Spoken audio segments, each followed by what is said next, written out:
গুরু প্রেমানন্দে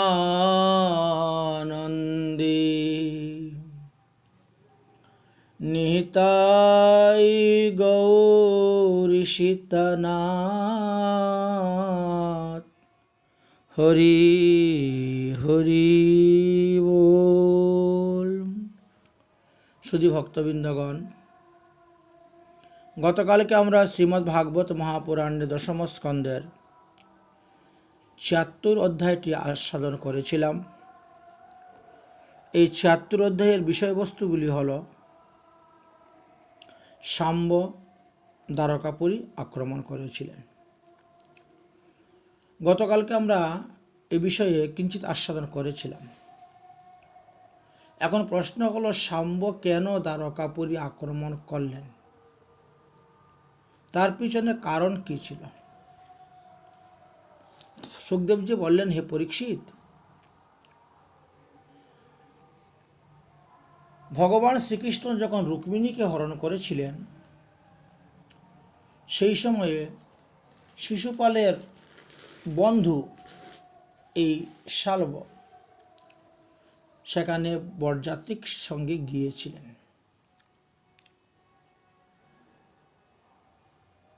এবং শ্রীকৃষ্ণ যখন রুক্মিণীকে হরণ করে নিয়ে আসলেন, তখন শাল্ব তিনি শ্রীকৃষ্ণের সঙ্গে যুদ্ধ করেছিলেন রুক্মিণীকে নিয়ে শিশুপালের কাছে বিয়ে দেওয়ার জন্য। কিন্তু সেই যুদ্ধেতে শাল্ব পরাজিত হয়েছিলেন। পরাজিত হওয়ার পরে তিনি প্রতিজ্ঞা করলেন যে আজকে থেকে যতদিন পর্যন্ত আমি যদুবংশ ধ্বংস করতে না পারি, ততদিন পর্যন্ত আমি ভাত খাবো না, অন্ন খাবো না। ইনি প্রতিদিন এক মুষ্টি ধুলি খেয়ে মহাদেবের তপস্যা শুরু করেছিলেন। সে কঠোর তপস্যা করেছিলেন। যে তপস্যায় সন্তুষ্ট হয়ে মহাদেব আসছিলেন তিনাকে বর দেওয়ার জন্য। তখন তিনি বললেন, আমাকে এমন একটি বিমান তৈরি করে দিন যে বিমান হইতে অস্ত্রবৃষ্টি, প্রস্তরবৃষ্টি, বৃক্ষবৃষ্টি, বজ্রবৃষ্টি, সর্পবৃষ্টি, শিলাবৃষ্টি, অগ্নিবৃষ্টি ইত্যাদি হয়। এই প্রকারে একটি আমাকে তৈরি করে দিন। আমি আমার প্রধান শত্রুগণকে বিনাশ করার জন্য এইরকম একটি বিমান আমি চাই। মহাদেব তখন বললেন, তথাস্তু, তাই হইবে। মহাদেব তখন ময়দানবকে বললেন। ময়দানব সেই একটি বিমান তৈরি করে দিলেন। সেই বিমানের নাম হলো সৌভ বিমান। তাহলে শাল্বের সৌভ বিমান কর্তৃক এই সমস্ত দিব্য অস্ত্রগুলা যখন পতিত হইতে শুরু হলো, তখন দ্বারকাবাসীগণ প্রপীড়িত হইতে লাগিলেন। অনেকে মারা গেলেন, অনেকে অর্ধমৃত অবস্থায় পড়ে রইলেন। অর্থাৎ দ্বারকাবাসী কেউই সুখ লাভ করিতে পারলেন না। সুখদেব বলছেন, হে পরীক্ষিত, তোমার পিতামহ যুধিষ্ঠির মহারাজের রাজস্বীয় যজ্ঞেতে শ্রীকৃষ্ণ সেখানে ছিলেন, বলরাম সেখানে ছিলেন, অন্যান্য বীর সৈন্যরাও সেখানে ছিলেন। একমাত্র প্রদ্যুম্ন আরও কিছু প্রজাগণ তারা রাজস্বীয় যজ্ঞের পরে ফিরে আসছিলেন। শ্রীকৃষ্ণ নন্দন প্রদ্যুম্ন নিজেকে এবং প্রজাদেরকে প্রপীড়িত দেখিয়া তিনি সাত্ত্বিকী, চারুশেদ, জাম্বুবতীর পুত্র শাম্ব প্রমুখ অনুজ ভাতৃগণ সহিত যুদ্ধের জন্য তৈরি হলেন। তখন অক্রূর সেখানে ছিলেন, হার্দিক, ভানুবিন্দু, গদ, শুক, সারণ, অপসারণ, মহাধনুধর বীরগণ কয়েকজন ছিলেন। তৎক্ষণাৎ তাদেরকেও বললেন যুদ্ধের জন্য প্রস্তুত হওয়ার জন্য। প্রদ্যুম্ন দ্বারকায় থেকে বেশ কিছু সৈন্য নিয়ে তিনি শালবের যুদ্ধের জন্য তার প্রতিরোধ করার জন্য প্রস্তুত হলেন।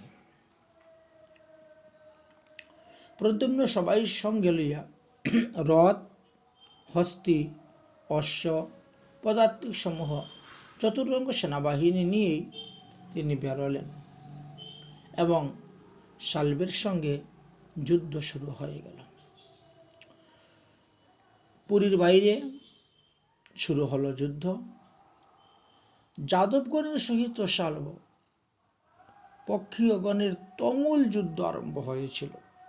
ময়দানবের বিরচিত মায়াময় এই সৌভ নামক বিমানটি কখন যে কোথায় থাকে, কখন যে কী রূপ ধারণ করে, কখন যে অদৃশ্য হয়ে যায় তাহা বলা বাহুল্য। যার ফলে যদু বীরগণ নির্ণয় করতে পারছেন না যে বিমানটি কোন দিক থেকে আসছে, কোন দিকে চলে যাচ্ছে। কখনো বহুরূপ, কখনো একরূপ, কখনো দৃষ্টিগোচর, কখনো বা দৃষ্টির বহির্ভূত হইতে লাগিল। সেই বিমান কখনো ভূতলে, কখনো আকাশে, কখনো পর্বত শিখরে, কখনো বা জলের মধ্যে চলতেছে।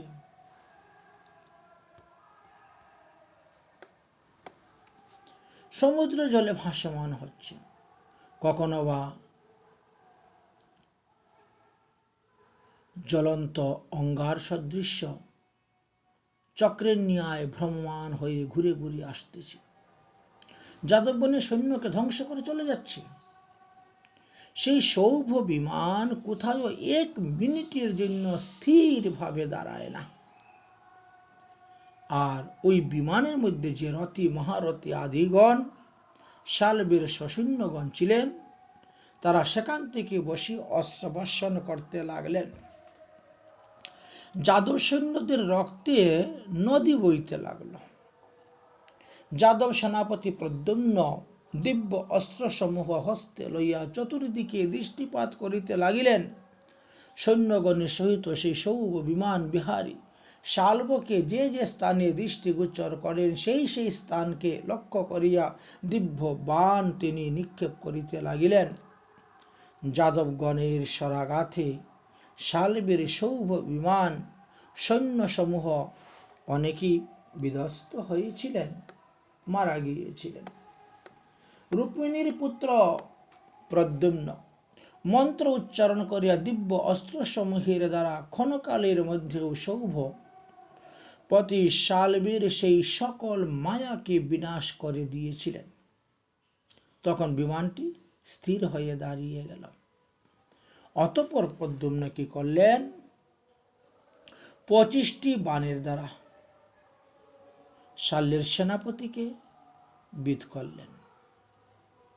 100টি বাণের দ্বারা শালবের শরীরকে বিদ্ধ করলেন এবং এক একটি বাণের দ্বারা শালবের সৈন্যদেরকে বধ করতে লাগলেন। তাহারা প্রদ্যুম্নের এই পারদর্শিতা দেখে অবাক হয়ে গেলেন। বাণে বিদ্ধ হওয়া সত্ত্বেও সৌভ বিমানে অবস্থিত তারা বড় চিন্তিত হয়ে পড়ে গেলেন। তখন শালবের অমাত্য দুমান আসিয়া প্রদ্যুম্নের সহিত সম্মুখে যুদ্ধ করিতে লাগিল। বহুক্ষণ যুদ্ধ করার পর প্রদ্যুম্ন একটি দিব্য বাণের দ্বারা তাহাকেও নিপীড়িত করিলেন। 10টি বাণের দ্বারা তাহার সারথীকে বধ করিলেন। 3টি বাণের দ্বারা তার অশ্ব, গজ, রথ, বাহন সমূহকে তিনি ধূলিসাৎ করে দিলেন। এইভাবে শালভ পক্ষীয় সৈন্যগণকে নিপীড়িত করতে লাগিলেন প্রদ্যুম্ন। শালভ তখন কর্তব্য অকর্তব্য বিমুখ হয়ে বিভ্রান্তের মধ্যে পড়ে গেলেন। তবুও ক্ষত্রিয় ধর্ম পালন হেতু যুদ্ধভূমি পরিত্যাগ করিল না। অতঃপর শালবের অমাত্য দুমান লৌহময়ী গদার দ্বারা প্রদ্যুম্নের বক্ষে আঘাত করিল। উচ্চস্বরে গর্জন করে উঠিল, হে পরীক্ষিত, যে প্রদ্যুম্ন একাই 1,00,000 যোদ্ধার সহিত যুদ্ধ করিতে সমর্থ ছিলেন, শক্তিমান ছিলেন, দৈব বিবাকে আজ দুর্মানের গদার আঘাতে সেই প্রদ্যুম্ন অচেতন হয়ে রথের উপরে পড়ে গেলেন। তখন সারথি দারুক নন্দন তাড়াতাড়ি যুদ্ধস্থল হইতে রথ নিয়ে পলায়ন করলেন, একটি নির্জন স্থানে গিয়ে উপস্থিত হলেন। শীতল জলের ঝাপটা, শীতল বাতাস দিতে লাগলেন। বেশ কিছুক্ষণ পরে শ্রীকৃষ্ণের পুত্র প্রদ্যুম্ন জ্ঞান ফিরে পেলেন, সুস্থ হলেন। প্রদ্যুম্ন চেতনা লাভ করিয়া সারথীকে বলিলেন, হে দারুক নন্দন, আমি যুদ্ধক্ষেত্র হইতে এখানে আসলাম কেমন করিয়া? সারথী 2 হাত জুড়ে সমস্ত ঘটনাগুলা খুলে বললেন। প্রদ্যুম্ন তখন অত্যন্ত দুঃখিত হইয়া বলিলেন, হে সারথী, যুদ্ধস্থল হইতে আমাকে যে তুমি লইয়া আসিয়াছ, ইহা তোমার পক্ষে কর্তব্য, তুমি কর্তব্য পালন করিয়াছ, কিন্তু আমার পক্ষে ইহা মন্দ কার্য, নিন্দনীয় কার্য। হায় দুর্বল চিত্ত সারথী, তুমি আমাকে পাপী এবং কলঙ্কিত করলে। আমি যদি এই যুদ্ধক্ষেত্রে শত্রুর হাতে মারা যেতাম, তবুও এই পাপ বা কলঙ্ক আমায় লাগত না, বরং আমি স্বর্গ পেতাম, বীর গতি লাভ করতে পারতাম। কিন্তু তোমার মূর্খামির জন্য আমার কত বড় কলঙ্ক হয়েছে জানো সারথী? আমি ব্যতীত যদুবংশে জাত আর কেউ কখনো রণভূমি পরিত্যাগ করেছেন বলে আমরা শুনতে পাই নাই। আমি যুদ্ধ হইতে সম্যকভাবে পলায়িত। এখন আমি গৃহে গেলে নিশ্চয়ই আমার কনিষ্ঠ ভাতৃবধূগণরাও আমাকে দেখি উপহাস্য করিবে। আগে যারা বীর বলে আমাকে সম্মান করতেন, তারা তো আর সম্মান করবে না। তারা বলবে, হে বীর, শত্রুগণের সহিত যুদ্ধে তোমার কি প্রকার জড়তা উপস্থিত হয়েছিল, ক্লীবতা উপস্থিত হইয়াছিল, তাহা তুমি আমাদিগকে বলো। হে সারথী, তখন আমি কি উত্তর দিব? আর যদি আমার পিতা শ্রীকৃষ্ণ, পিতৃভ্য জ্যেষ্ঠ শ্রী বলরামজি ইন্দ্রপ্রস্থ হইতে আসিয়া আমাকে জিজ্ঞাসা করেন, হে প্রদ্যুম্ন, শালবীর সহিত যুদ্ধে তুমি কি বীরত্ব দেখিয়াছিলে বলো?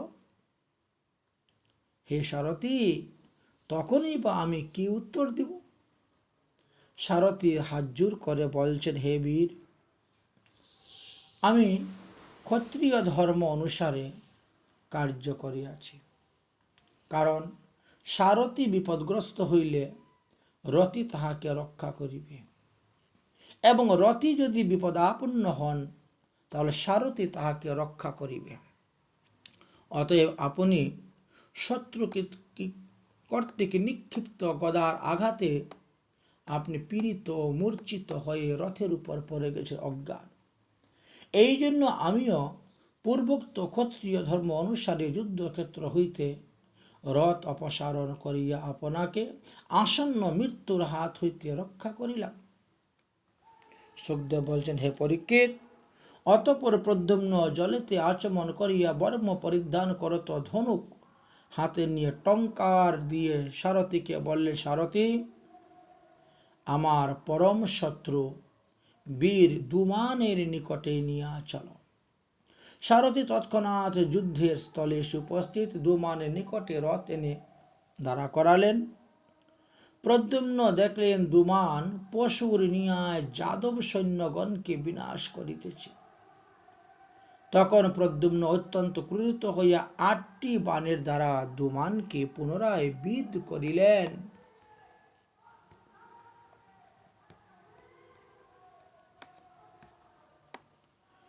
4টি বাণের দ্বারা দুমানের রথের সারথি অশ্বকে বিদ্ধ করিলেন।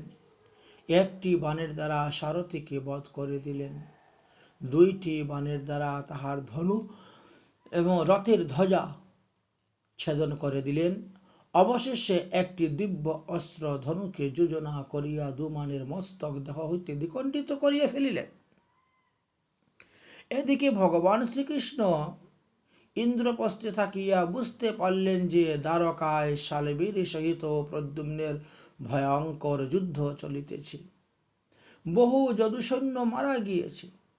তাই শ্রীকৃষ্ণ কুরুবৃদ্ধগণকে, মুনি ঋষিগণকে, কুন্তি পুত্র যুধিষ্ঠির আদি বয়োজ্যেষ্ঠ গণের অনুমতি লইয়া তিনি দ্বারকার দিকে আসার জন্য প্রস্তুত হইলেন। বলরাম তৎক্ষণাৎ সবাইকে তৈরি হও, দ্বারকায় যাওয়ার জন্য তৈরি হও বলতে লাগলেন। শ্রীকৃষ্ণ পুত্রগণ, কন্যাগণ, পত্নীগণ, অমাত্যগণ সহিত সকলেই দ্বারকার অভিমুখে যাত্রা করিলেন। দ্বারকায় প্রত্যাগমনের সময় ভগবান শ্রীকৃষ্ণ পথের মধ্যে আসার পরে সকলকে উদ্দেশ্য করে বলিলেন, আমরা বহুদিন যাবৎ ইন্দ্রপ্রস্থে বাস করিয়াছি। এই সুযোগে হয়তো শিশুপালের পক্ষীয় রাজন্যগণ, শিশুপালের বন্ধুগণ, অন্যান্য রাজগণ আমাদের দ্বারকাপুরী আক্রমণ বা অনিষ্ট করা বা দখল করার চেষ্টায় আছে বা বিনাশ করার চেষ্টা করিতেছে। এইরূপে নানা প্রকার অমঙ্গল সূচক দৃশ্য আমার মনের মধ্যে বারবার উদয় হইতেছে। জানি না দ্বারকাবাসীগণ কি প্রকারে সুখী আছেন। হে পরীক্ষিত, এইরূপে নানা প্রকার অমঙ্গল চিন্তা করিতে করিতে দ্বারকার অনতি দূরে আসিয়া উপস্থিত হইলেন। এদিকে দ্বারকায় রথী মহারথীগণ যথা প্রদ্যুম্ন, গদ, সাত্ত্বিকী, শাম্ব প্রমুখ যদুবীরগণ সৌভ বিমানের অধিপতি শাল্যের সৈন্যসমূহকে সংহার করিতে লাগিলেন। তাহারাও দিব্য অস্ত্রসমূহ প্রয়োগ করিয়া সৌভ বিমানে অবস্থিত শাল্বের সৈন্যগণকে মস্তক ছেদন করিয়া সমুদ্রে নিপতিত করিতে লাগলেন। এইরূপে পরস্পরের মধ্যে জয়লাভ করিবার ইচ্ছায় পরস্পরের সৈন্যগণকে বিনাশ করিতে লাগিলেন। যুদ্ধ চলতে চলতে 27 দিন গত হয়ে গেল। 27 দিবস ব্যাপিয়া সেই তুমুল যুদ্ধ, ঘোর যুদ্ধ চলতে শুরু করল। কেউই শান্ত হচ্ছেন না। সৈন্যগণে রক্তে সমুদ্রের জল লাল হয়ে গেল। 28 দিবসে অর্থাৎ 28 দিনে ভগবান শ্রীকৃষ্ণ সপরিবারে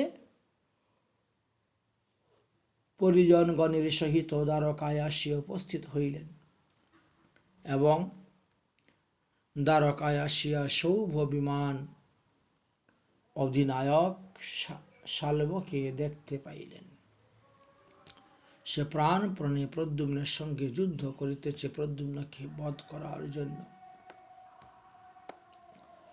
দ্বারকাবাসী যদু বীরগণের সহিত শাল্বের যুদ্ধ দর্শন করিয়া ভগবান শ্রীকৃষ্ণ তখন অগ্রজ বলরামকে বললেন, দাদা, আপনি আমার পুত্র, কন্যা, পত্নী, পুত্র বধূগণ,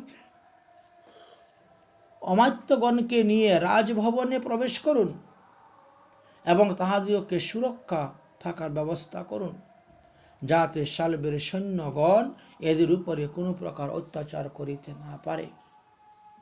আমি শাল্বকে বধ করার পরেই আমার এই দ্বারকাতে প্রবেশ করব। সুখদেব বলছেন, হে পরীক্ষিত, বলরাম তখন শ্রীকৃষ্ণের কথা মতো তাই করিলেন। তিনি সকলকে নিয়ে অন্তঃপুরে প্রবেশ করলেন। অতঃপর শ্রীকৃষ্ণ দারুককে বললেন, হে সারথি, আমার রথ শীঘ্রই শাল্যের দিকে লইয়া চল। সেই সৌভ বিমান অধিপতি শাল্ভ বড় মায়াবী, বড়ই মায়াশক্তির অধিকারী। আজ আমি তাহার মায়া শক্তিকে বিনাশ করে দিব। দারুক ভগবান শ্রীকৃষ্ণের আদেশ পাইয়া রথের অশ্বসমূহকে চালনা করে দিলেন। অতঃপর যদুপক্ষীয় এবং শাল্বপক্ষীয় যোদ্ধাগণ রথের উপরের ধ্বজস্থ গরুর চিহ্ন দেখিয়া বুঝতে পারলেন যে ভগবান শ্রীকৃষ্ণ আসিতেছেন। শাল্ব সৌভ বিমান হইতে দেখিলেন শ্রীকৃষ্ণ যুদ্ধস্থলে প্রবেশ করেছেন একখানা রথ নিয়ে। তখন শাল্ব শ্রীকৃষ্ণের রথের সারথি দারুককে বধ করিবার জন্য ভীষণ শব্দকারী শক্তি নামক দিব্য অস্ত্র নিক্ষেপ করলেন, কিন্তু ভগবান শ্রীকৃষ্ণ তৎক্ষণাৎ বাণ সমূহের দ্বারা সেই দিব্য অস্ত্রকে শতখণ্ডে ছেদন করে দিলেন। তাহা দেখিয়া শাল্ব অত্যন্ত ক্রোধিত হইয়া শ্রীকৃষ্ণের উপর নানাবিধ দিব্য অস্ত্র বল প্রয়োগ ক্ষেপণ করিতে লাগিলেন। শ্রীকৃষ্ণ তিনার বাণ সমূহের দ্বারা তাহা প্রতিরোধ করিলেন। অবশেষে শাল্বের অস্ত্র সমাপ্ত হয়ে গেল যুদ্ধ করতে করতে। তখন শাল্ব সৌভ বিমান নিয়ে পলায়ন করিতে ইচ্ছা করিলেন, কিন্তু শ্রীকৃষ্ণ তাহার বিমানকে স্তম্ভন করে রেখে দিলেন। বিমান আর চলে না।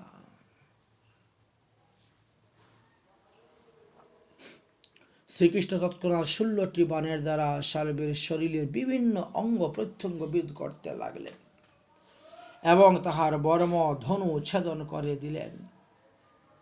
একটি বাণের দ্বারা শাল্বের মস্তকে অনিটি ছেদন করিয়া ফেলিলেন। শাল্বের মস্তক একটি মণি ছিল, তাই মণিটিকে ছেদন করে ফেললেন এবং কৌমুদকী গদার দ্বারা আঘাত করিতে লাগিলেন। শাল্বের সৌভ বিমানকে ভেঙ্গে চূর্ণ চূর্ণ করে সমুদ্রের জলের মধ্যে ফেলে দিলেন। তখন শাল্ব সেই বিমান হইতে লাফ দিয়ে ভূমিতে পতিত হইয়া গদা উত্তোলন করিয়া দ্রুত বেগে আসিয়া শ্রীকৃষ্ণের সহিত যুদ্ধ করতে লাগলেন।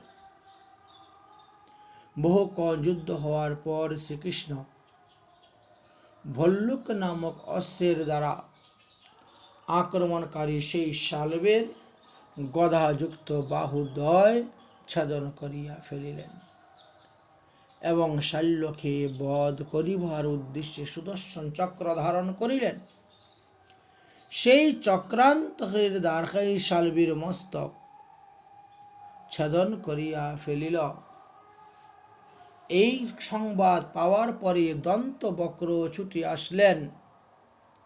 একে একে আমার সমস্ত বন্ধুদেরকে কৃষ্ণ বধ করতেছে, তাই বন্ধু মিত্র হত্যার প্রতিশোধ নেওয়ার জন্য তিনি এসে উপস্থিত হয়েছেন। দন্তবক্র আসলেন, যুদ্ধ হল। ভগবান শ্রীকৃষ্ণ সেই যুদ্ধেতে দন্তবক্রকে বধ করিলেন। তাহলে আমরা দেখতে পেলাম এইভাবে শিশুপাল, দন্তবক্র, শাল্ব ইত্যাদি সবাই বধ হয়েছিলেন।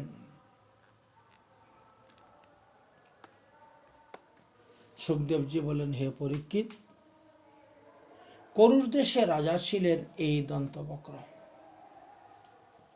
দন্তবক্র যখন শুনতে পেলেন তাহার মিত্র শিশুপাল, শাম্ভ, পণ্ডুক প্রভৃতি সখাগণ শ্রীকৃষ্ণের হস্তে পরলোকগত হইয়াছে, তখন তিনি অত্যন্ত ক্রোধিত হইয়া সখাদের ঋণ পরিশোধ করিবার নিমিত্ত অতিশয় ক্রোধিত হইয়া গদা হাতে লইয়া পদব্রজে ভূমি কম্পিত করিতে করিতে দ্বারকায় আসিয়া শাল্বপক্ষ সৈন্যগণের সহিত যোগদান করিলেন এবং সৈন্যদেরকে যুদ্ধে উৎসাহিত করিয়া গদা হস্তে লইয়া শ্রীকৃষ্ণের দিকে ধাবিত হইলেন। শ্রীকৃষ্ণ সেই দন্তবক্রকে ওই প্রকার আগম করিতে দেখিয়া তাহার প্রতিরোধ করিবার জন্য কৌমুদিকে নামক গদা লইয়া সত্তর রথ হইতে অবতরণ করিয়া তাহার সম্মুখে উপস্থিত হইলেন। তখন দন্তবক্র গদা উত্তোলন করিয়া শ্রীকৃষ্ণকে বলিলেন, ভালো ভালো, আজ তুই আমার দৃষ্টিপথে পতিত হইয়াছিস। অরে কৃষ্ণ, তুই আমাদের মাতুল পুত্র, তাহা হইলে তুই আমার বন্ধু শিশুপালকে হত্যা করিয়াছিস, তাই এক্ষণে আমিও তোমাকে হত্যা করিব। অতঃপর অরে নীচ, আমি আজ এই গদার দ্বারা তোমাকে বধ করিয়া শিশুপালাদি মিত্রগণের ঋণ পরিশোধন করিব। সুখদেব বললেন, হে পরীক্ষিত, দন্তবক্র এই প্রকার বলিতে বলিতে গদার দ্বারা শ্রীকৃষ্ণের মস্তকে আঘাত করিলেন, কিন্তু শ্রীকৃষ্ণ তাহাতে বিচলিত না হইয়া তৎক্ষণাৎ তিনি কৌমুদিকী গদার দ্বারা দন্তবক্রের বক্ষস্থলে আঘাত করিলেন। ইহাতে দন্তবক্রের হৃদয় বিদীর্ণ হয়ে গেল। সে রক্তবমি করতে করতে একটি প্রস্তরের মধ্যে পরে হাত পচারাচাটি করতে করতে সে প্রাণশূন্য হইয়া ভূতলে নিপতিত হল, অর্থাৎ সে মারা গেল। তখন দন্তবক্রের দেহ হইতে সূক্ষ্মতর অতি অদ্ভুত এক জ্যোতি নির্গত হইয়া সর্বজনের সম্মুখে শ্রীকৃষ্ণের শরীরে প্রবেশ করিল। অতঃপর দন্তবক্রের ভ্রাতা বিদুরথ ভাতৃশোকে নিমগ্ন হইয়া দীর্ঘ নিঃশ্বাস পরিত্যাগ করিতে করিতে শ্রীকৃষ্ণকে বধ করিবার ইচ্ছায় অর্ষি চর্ম গ্রহণ করিয়া সবেগে শ্রীকৃষ্ণের অভিমুখে আগমন করিলেন। তখন শ্রীকৃষ্ণ কি করলেন? সুদর্শন চক্রের দ্বারা বিদুরথের কিরীট কুণ্ডল সহিত মস্তকটিকে ছেদন করিয়া ফেলিলেন। অতঃপর ভগবান শ্রীকৃষ্ণ যদুশিষ্টগণে পরিবৃত হইয়া দ্বারকার অন্তঃপুরে প্রবেশ করিলেন। হে পরীক্ষিত, এই দন্তবক্র পূর্বজন্মে বৈকুণ্ঠের বিজয় নামক দ্বারপাল ছিলেন। চতুর্শনের সঙ্গে দুর্ব্যবহার করাতে চতুর্শনের অভিশাপে তাদেরকে বৈকুণ্ঠ ছেড়ে মৃত্যু আসতে হয়েছিল। তাই প্রথম জন্মে তারা হিরণ্যাক্ষ হয়েছিল, দ্বিতীয় জন্মে রাবণ কুম্ভকর্ণ হয়েছিল এবং তৃতীয় জন্মে দন্তবক্র শিশুপাল। এই 3 জন্মে অনুবর্তিত হইয়া অবশেষে